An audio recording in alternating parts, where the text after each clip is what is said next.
शव यात्रा। अमरपुर नाम के एक गांव में विमल हलवाई अपने 2 छोटे बच्चों और बीवी के साथ रहता है।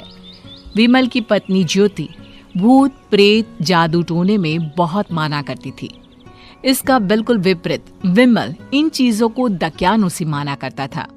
रोज की तरह विमल अपने मिठाई की दुकान जाने के लिए निकलने की हड़बड़ी में होता है।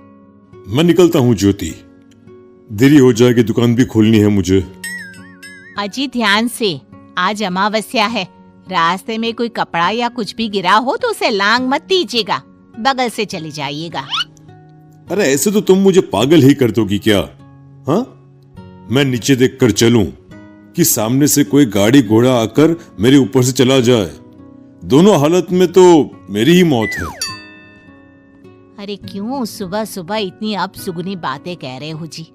मेरे गांव में तो ऐसा आंखों के सामने होता हुआ देखा है मैंने, इसीलिए कहती हूँ, वरना मुझे क्या, पड़ोसी को तो नहीं कहना चाहती मैं। पति हैं आप मेरे, इसलिए बोल रही हूँ।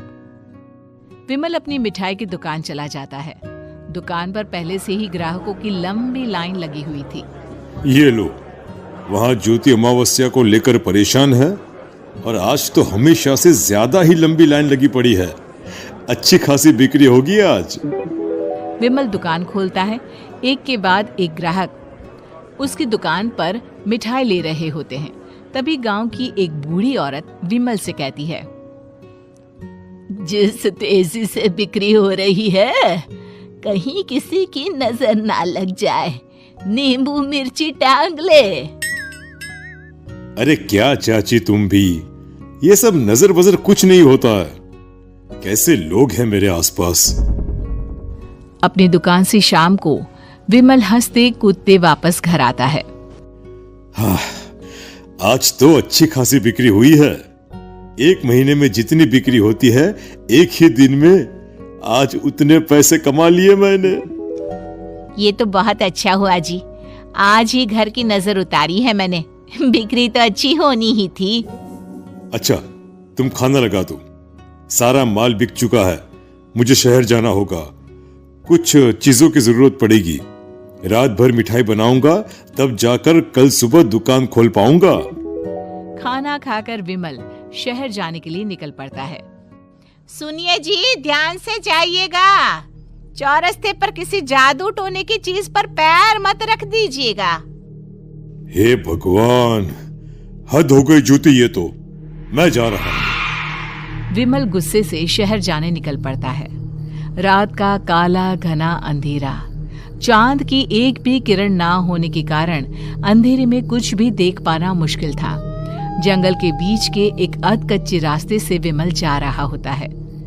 चारों तरफ गुफ अंधेरा और सन्नाटा सुनाई दे रहा था, और सुनाई दे रही थी विमल के पैर के नीचे आ रहे सूखे पत्तों की आवाजें। तभी अचानक दूर से उसे कुछ आवाजें सुनाई देती है। अरे, ये इतनी रात को जंगल के रास्ते कौन जा रहा है? शायद कोई टोली होगी।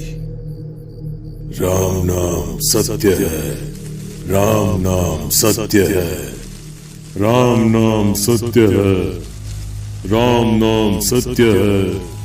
धीरे धीरे आवाज कुछ कुछ सुनाई पड़ती है। आवाज धीरे धीरे और नजदीक आती सी लगती है। विमल देखता है कि उसके सामने से सजी धजी सफेद कपड़े में लिपटी एक अर्थी निकल रही है, जिसके साथ 5 लोग ही थे। 4 आदमियों ने उसे कंधा दिया हुआ था। एक मटका लिए आगे आगे बढ़ रहा था। विमल के बिल्कुल सामने आकर अर्थी रुक जाती है। उसमें से एक आदमी विमल से कहता है, अरे भाई, जरा अर्थी को कंधा लगाना, मैं बहुत थक गया हूँ, बड़ी मेहरबानी होगी। हाँ भाई, कंधा तो मैं लगा दूं, पर रात को 12 बजे ये शव यात्रा, इस समय कौन अर्थी ले जाता है?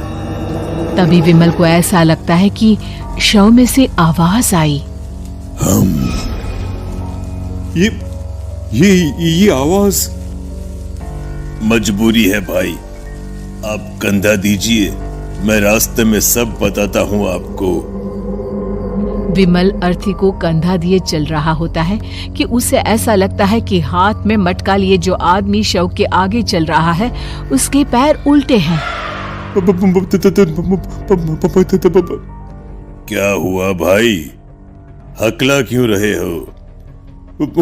वो आपके साथी के पैर उल्टे। विमल अपनी बात पूरी भी नहीं कर पाता कि वो देखता है कि उस आदमी के पैर तो सीधे ही हैं। अरे नहीं, कुछ नहीं, मुझे शायद वहम हुआ होगा। धीरे धीरे सब आगे बढ़ रहे होते हैं। तब विमल को अचानक लगता है मटके में से एक हाथ बाहर आ रहा है। विमल घबरा जाता है। इसके पहले वो कुछ बोल पाता, कल्लू कहता है, मेरा नाम कल्लू है। हम 6 दोस्त थे, जिसमें से एक को तो तुम सोया हुआ देख रहे हो। इतनी पक्की दोस्ती थी कि जैसे हम सब सगे भाई हैं। पर किस्मत का कोई क्या कर सकता है। आज से 4 साल पहले एक नदी में हम सब नहाने गए थे, जिसमें डूबकर राजेश की मौत हो गई। किसी मजबूरी के कारण हमें उसकी अर्थी को रात को ही शमशान घाट ले जाना पड़ा। हम 5 उसे ले जा रहे थे। 4 साल पहले आप 5 में मैं कुछ समझा नहीं।